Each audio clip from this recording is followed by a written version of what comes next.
അപ്പൊ ജിമ്മി തൊണ്ടി കെട്ടി കഴിഞ്ഞില്ലല്ലേ?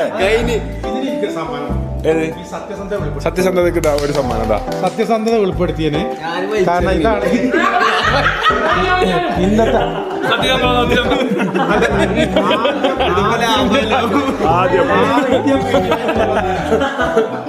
ആദ്യം വീഡിയോന് മുന്നിൽ വന്നാരാ ജിമ്മി. അപ്പൊ ജിമ്മിക്ക് ഇന്നത്തെ കാലത്ത് ഇല്ലാതെ പോകുന്ന ഒരു കാര്യമാണ് സത്യവും സനാതന ധർമ്മങ്ങളും മൂല്യങ്ങളൊക്കെ. വാല്യൂസും തീരെ പ്രസക്തി ഇല്ല.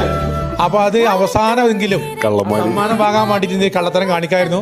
ബാക്കിൽ കുറെ കള്ളന്മാരുണ്ട്, ഞാൻ കണ്ടതില്ല. ഏതായാലും ആദ്യം അത് പ്രഖ്യാപിച്ചതിന് ഈ സത്യസന്ധത എന്നും നിലനിർത്താൻ സത്യസന്ധതയ്ക്ക് ഒരു വലിയ പഠനം കൊടുക്കണം. ആയിക്കോട്ടെ.